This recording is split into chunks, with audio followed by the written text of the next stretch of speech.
मित्रों, जीएससी संतोष सर में स्वागत है आपका। आज के लेक्चर में हम 4 जो बौद्ध संगीतियाँ हुई थी उनके बारे में आपको पढ़ाएंगे। अति महत्वपूर्ण टॉपिक है। प्रथम बौद्ध संगीति 483 ईसा पूर्व में हुई थी। अजातशत्रु के शासनकाल में हुई थी। अध्यक्ष महाकश्यप था और स्थान राजगृह में संपन्न हुआ था।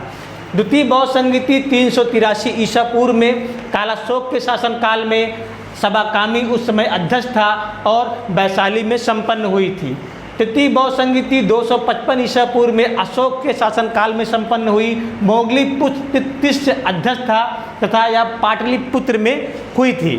चतुर्थ बौद्ध संगीति 72 ईसा पूर्व कनिष्क के शासनकाल में अश्वघोष और वसुमित्र, इसमें 2 अध्यक्ष थे, अश्वघोष और वसुमित्र, तथा यह कुंडलवन में संपन्न हुई थी।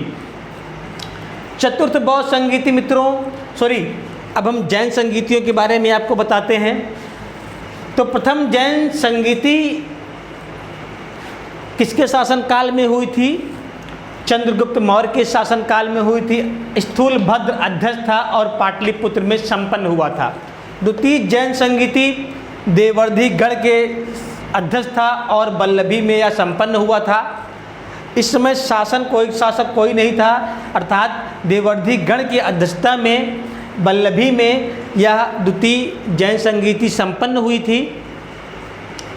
प्रथम जैन संगीत में मित्रों जैन धर्म का प्रथम बार संकलन किया गया था तथा द्वितीय जैन संगीति में जैन धर्म का अंतिम बार संकलन किया गया था।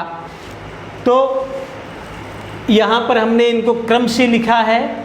जिस प्रकार पिछले लेक्चर में हमने महावीर स्वामी और गौतम बुद्ध के बारे में आपको बताया था, महत्वपूर्ण टॉपिक के बारे में आपको बताया था कि गौतम बुद्ध का जन्म कहाँ हुआ था, लुम्बिनी में हुआ था। उनको ज्ञान की प्राप्ति कहाँ हुई थी? तो बोध गया में हुई थी। और उन्होंने अपना प्रथम उपदेश कहाँ दिया था? सारनाथ में दिया था। तथा उन्होंने मृत्यु को कहाँ प्राप्त किया? तो उत्तर प्रदेश के कुशीनगर में प्राप्त किया। तथा महावीर के स्वामी के बारे में भी आपको बताया था हमने।